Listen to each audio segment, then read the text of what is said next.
Bienvenue dans cette nouvelle vidéo batch cooking et retour de course pour le mois que j'ai décidé de faire chez Lidl. Alors comme j'ai déjà partagé avec vous mon organisation, j'essaie toujours de regarder d'abord ce que j'ai dans ce qui me reste dans les placards, le frigo, le congélateur, etc.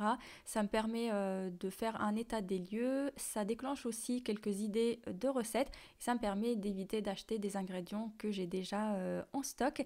Et donc ensuite je me pose et je commence à réfléchir à ce que je souhaite manger ou à ce que je dois faire à manger pendant le mois, tout en pensant à mon fils qui ne mange pas grand chose. Il mange, mais si ça tenait qu'à lui, ça serait toujours pizza, coquillette, boulette de viande. Donc bon, j'essaie quand même de varier un petit peu. Et donc, une fois mon menu établi, je fais ma liste de courses en fonction de ce qui me reste déjà à la maison. Et après, eh ben, c'est parti. Donc pour ce mois-ci, j'ai décidé de faire mes courses. Je voulais tester de faire mes courses entièrement chez Lidl. C'est presque une première parce que chez Lidl, je vais uniquement, quand je faisais mes tests de produits, c'était uniquement pour les produits.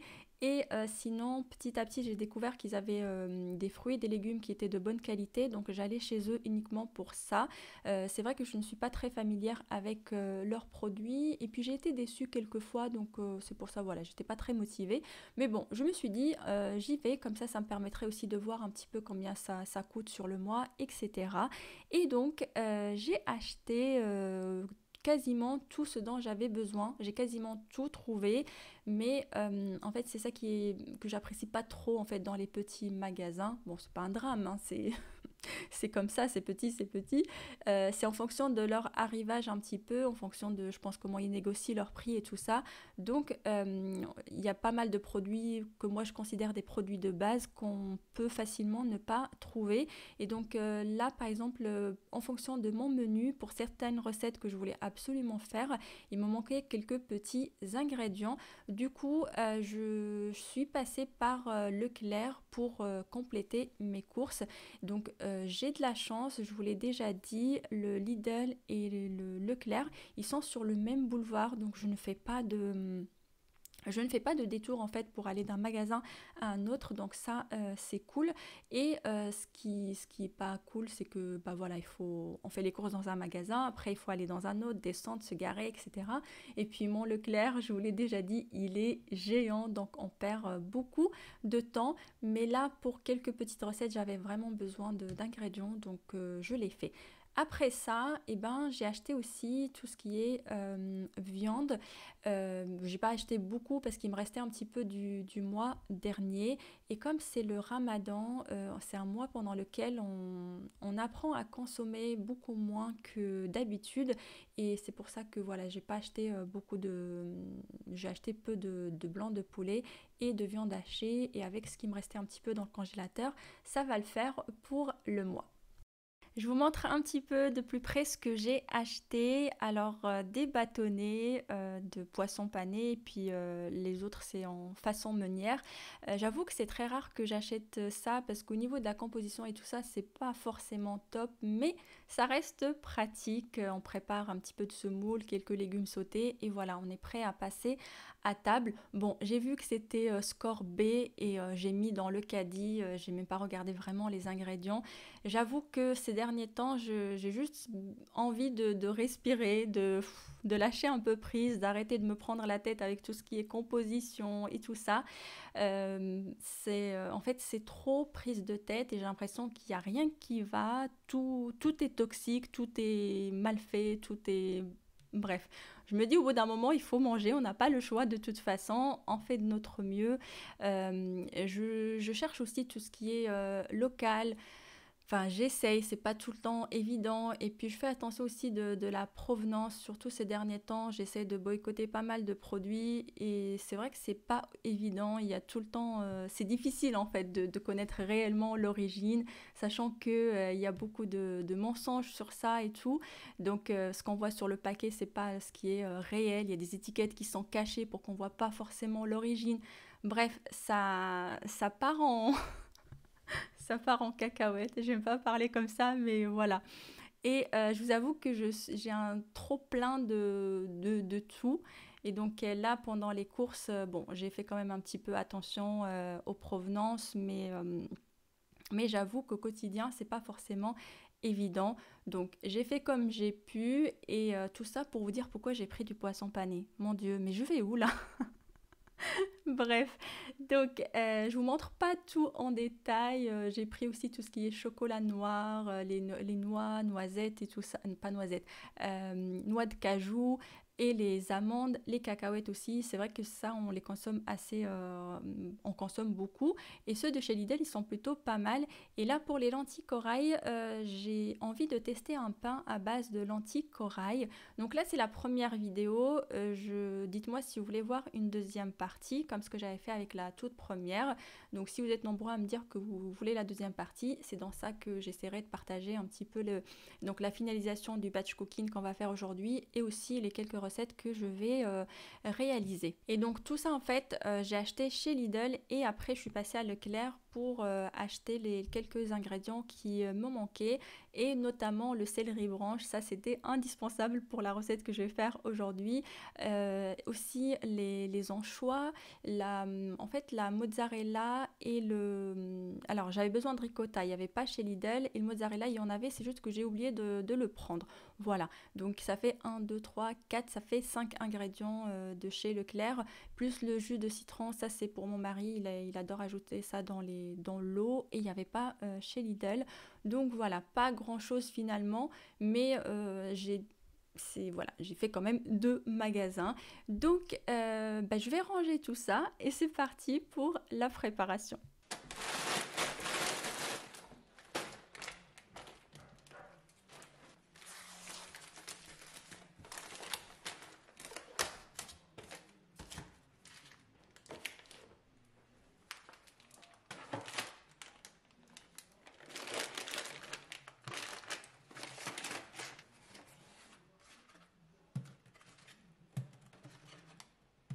J'ai le temps comment te dire, en fait je travaille et j'ai pas avec je suis à fond dans ma أنا طالعين إني بس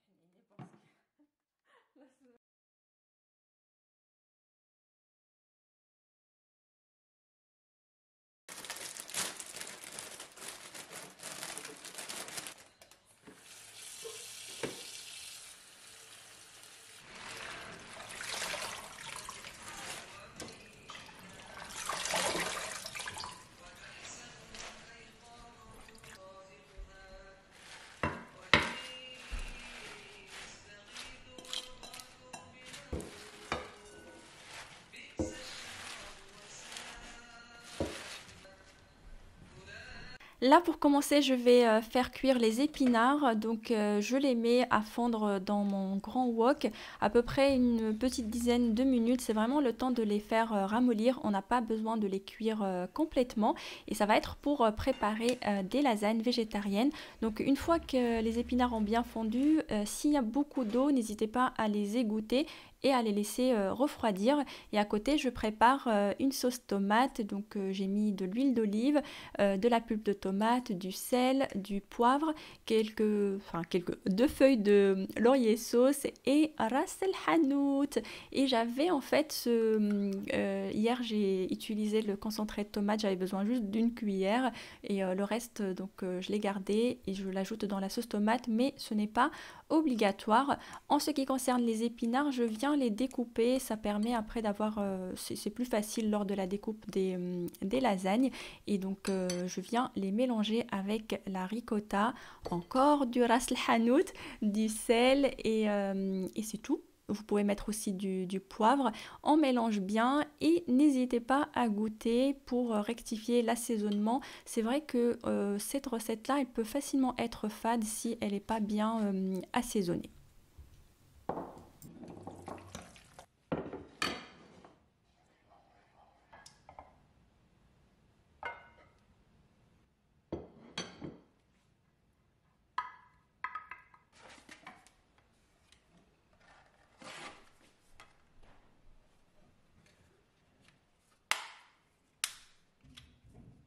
Je vous l'ai déjà dit, on n'est que deux adultes à la maison et mon fils ne mange pas forcément la même chose que nous. C'est pour ça que je fais des petites quantités.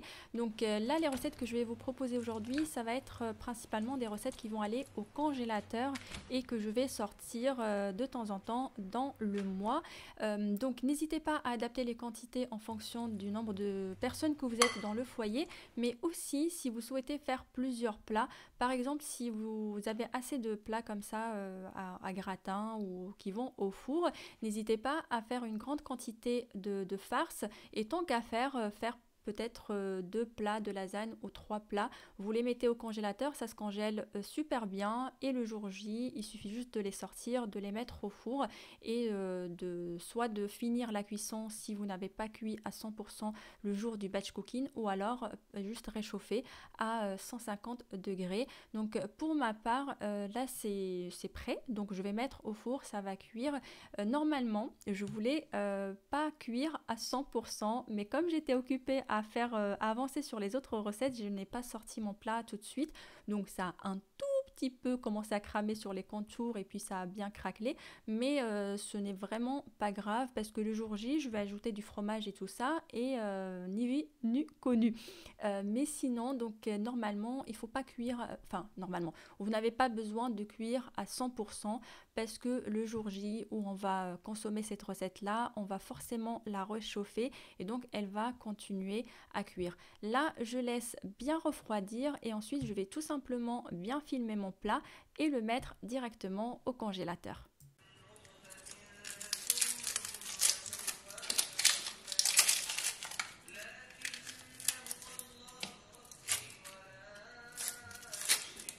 J'ai prévu de faire une pissaladière dans la semaine, donc aujourd'hui je m'avance sur la préparation des oignons parce que c'est ce qui prend le plus de temps. Le jour J, j'aurai juste à faire ma pâte et puis faire le montage.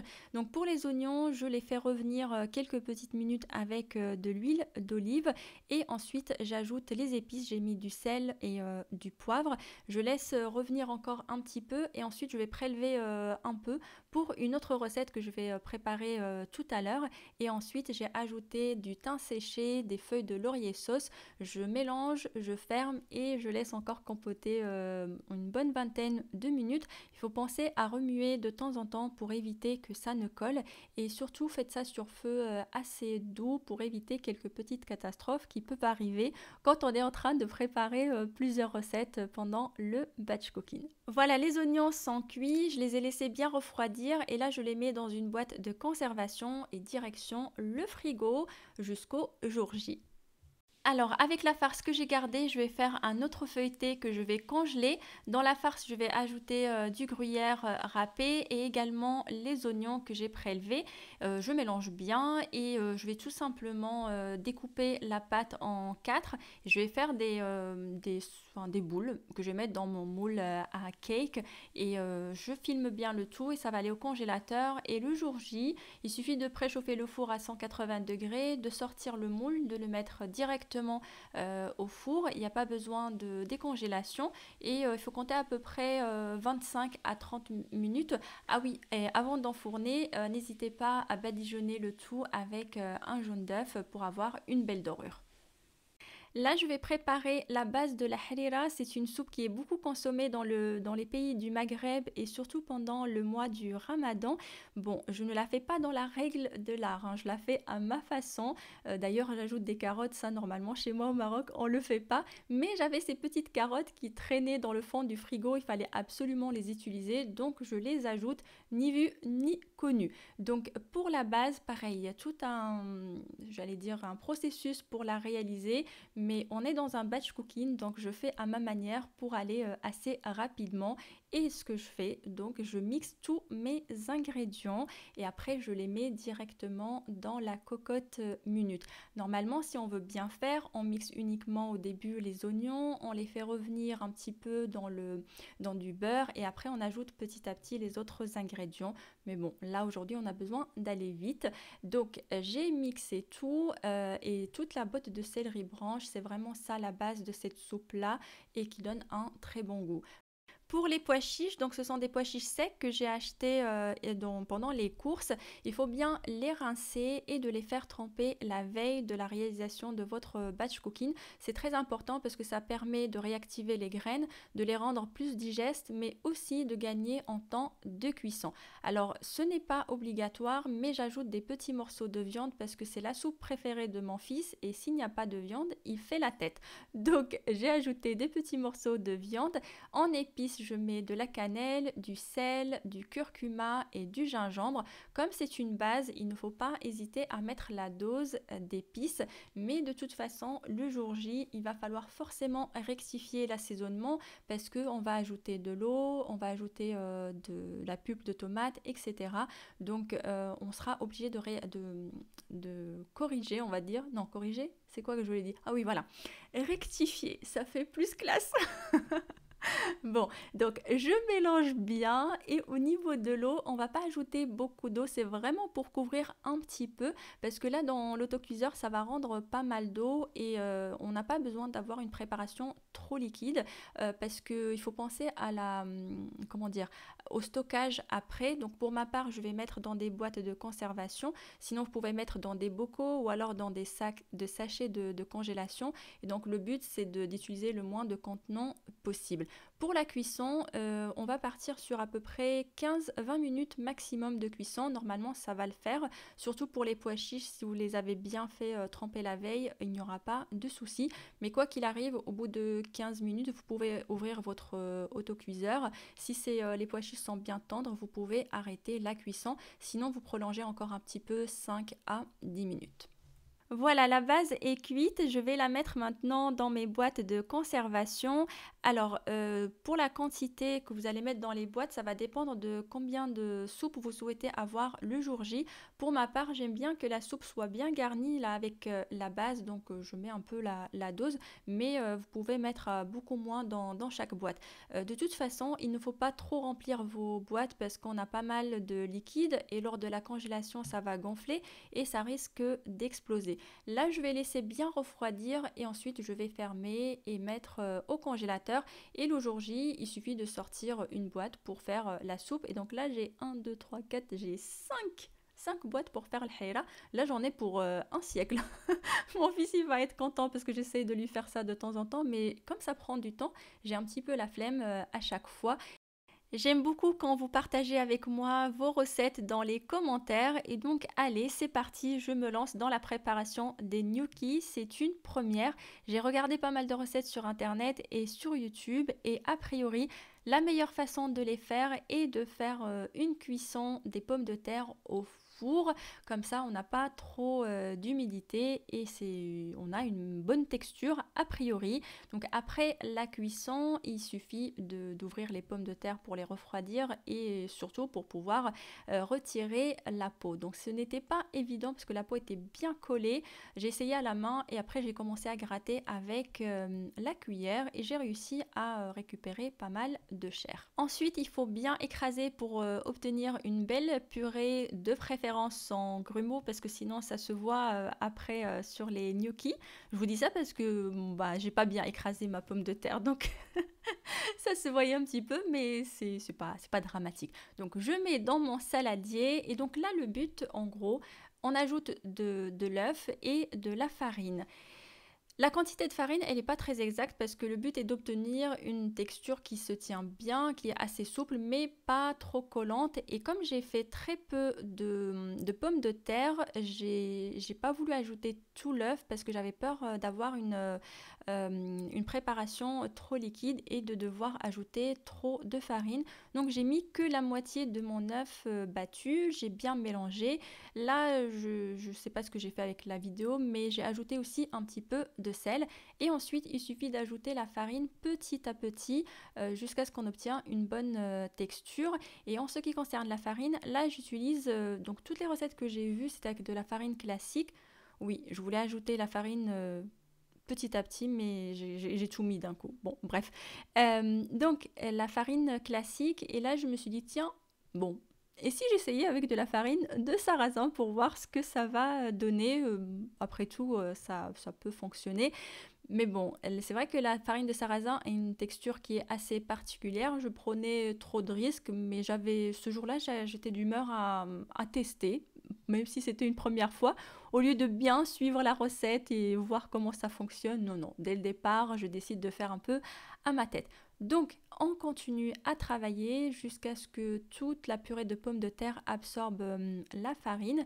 Et donc là, vous voyez, ça reste légèrement collant. Donc il ne faut pas hésiter à ajouter un petit peu de farine pour pouvoir la travailler. Le but est de diviser le pâton en plusieurs parties et après de faire des boudins, de découper les boudins en petits morceaux et après former les gnocchis. Alors, c'était assez folklorique pour les faire. Bon, j'ai fait de mon mieux. A priori, il y a un petit accessoire pour bien les faire, mais j'ai vu qu'avec une fourchette, ça fonctionnait. Je pense qu'il faut faire plusieurs fois pour avoir vraiment le coup de main, pour avoir la belle forme. Mais je trouve que je m'en suis plutôt pas mal sortie. Bon, il n'y a aucun qui ressemble à son frère ou à sa sœur, mais le but c'est que ça soit bon dans l'estomac. Et donc cette recette-là, une fois qu'ils sont prêts, ce qui est génial, c'est qu'on peut les congeler avant la cuisson. Donc on les congèle et le jour J, il suffit juste de sortir la quantité dont on a besoin. Et soit on les fait en sauce ou on les fait griller, etc. Donc voilà, aujourd'hui dans ce batch cooking, c'était la préparation pour la congélation. Ah, les joies du batch cooking, il y a toujours des imprévus qui nous empêchent d'aller jusqu'au bout. En fait, c'est pour ça que dans ma dernière vidéo, je vous disais qu'il ne fallait pas trop se prendre la tête et se mettre la pression et de vouloir absolument tout finir le jour même et que tout soit nickel parce qu'il peut y avoir des choses qui font que voilà. Donc là, pour ma part, j'ai eu un imprévu et donc je n'ai pas pu tout finir le jour même. J'ai fait mon batch cooking en 2 fois et là, pour cette partie-là, donc je vais préparer une bonne quantité de farce pour réaliser des feuilletés. J'ai mis les carottes à cuire à la vapeur et à côté, je viens mélanger du thon avec des olives, du fromage frais. Alors, en ce qui concerne le thon en boîte, je le trouve de moins en moins de bonne qualité. Je ne sais pas, j'ai l'impression des fois d'avoir du pâté pour chat. C'est trop bizarre. J'ai vraiment diminué ma consommation de conserve, mais c'est vrai que le thon, c'est quelque chose que je continue à acheter. Et là, je me dis, il faut vraiment que je commence à arrêter d'en acheter parce que je le sens de moins en moins. Donc, aujourd'hui, j'ai pris la décision d'arrêter. Je ne sais pas si je vais réussir ou pas, mais si jamais vous me voyez faire d'autres recettes dans d'autres vidéos à base de thon en conserve, n'hésitez pas à me dire dans les commentaires, Lubna, t'avais dit que t'allais arrêter avec les conserves de thon. Ok? Je compte sur vous.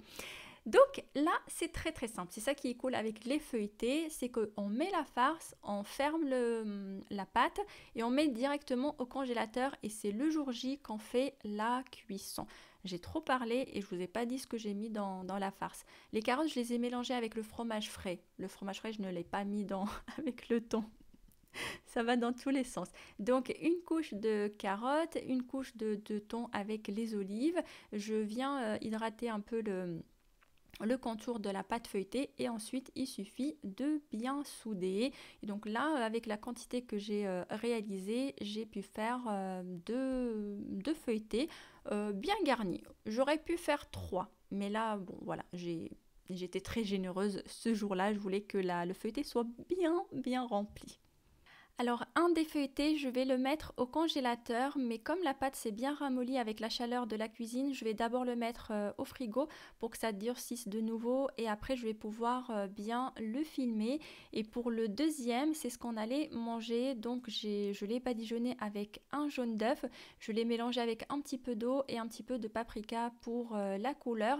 J'ai mis quelques graines de sésame et des graines de lin et je l'ai cuit à peu près 30 minutes à 180 degrés. Et pour celui que j'ai mis au congélateur, donc le jour J, il suffit de le sortir, de le badigeonner avec un jaune d'œuf et de le mettre directement au four. On n'a pas besoin de le décongeler et c'est ça qui est pratique avec les feuilletés.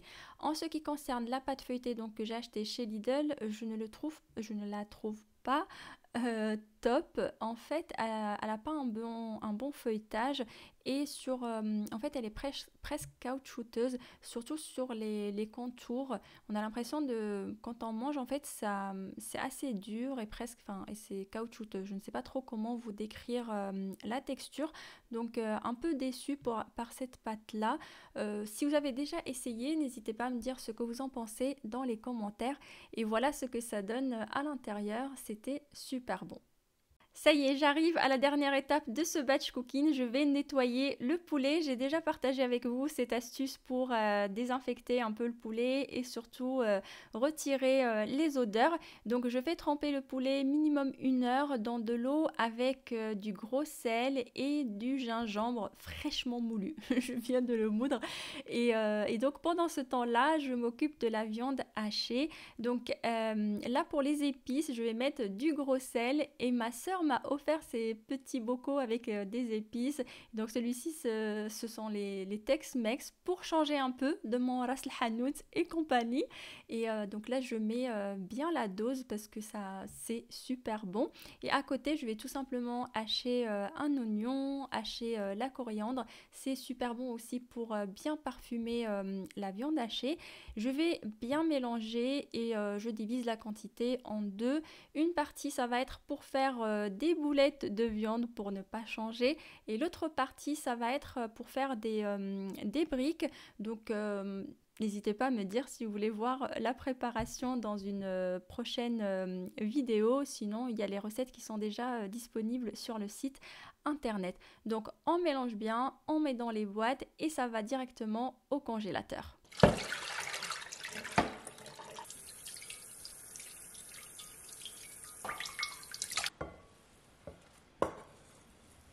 Alors pour le poulet, je ne vais pas faire plusieurs préparations comme la dernière fois, mais en même temps j'avais pris une bonne quantité. Là je vais tout simplement le découper en morceaux. Une grande partie ça va être pour faire un bon tagine. Je vais avoir mon frère qui sera à la maison, donc on fera un bon tagine avec des pommes de terre, petits pois et peut-être des carottes. Je vais voir en fonction des légumes que je vais avoir. Et l'autre petite partie ça va être pour faire du poulet frit pour mon fils parce qu'il aime beaucoup ça. Et comme ça fait un bon moment, quelques petites années qu'on a arrêté un peu d'aller dans les fast-food, donc j'essaie de remplacer un petit peu.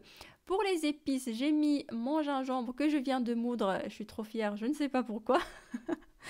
Et le paprika, j'ai dû le gratter un petit peu parce que j'ai la manie j'essaie de l'éviter, mais je finis toujours par oublier, de mettre directement l'épice de ce genre de bocal quand c'est en train de cuire. Et du coup, avec la vapeur, ça fait durcir, il y a de l'humidité et après l'épice, elle durcit. Donc bon. J'ai mis aussi du sel et on mélange bien. Oui, du sel et de l'huile. On mélange bien, je mets dans les boîtes, je ne vais pas mettre tout de suite au congélateur, je laisse reposer quelques petites heures au frigo pour que le poulet absorbe bien la marinade et ensuite ça va aller au congélateur. Si vous faites ça, attention à ne pas oublier votre poulet dans le frigo. Bon, jusqu'au lendemain ça sera bon, hein, ça posera pas de problème, mais puisqu'on va le congeler, autant le congeler le plus frais possible. Et voilà, on arrive à la fin de cette vidéo. J'espère qu'elle va vous plaire, qu'elle va vous donner de la motivation et de l'inspiration pour vos menus. N'hésitez pas à me dire ce que vous en pensez dans les commentaires et je vous dis à très vite pour une prochaine vidéo.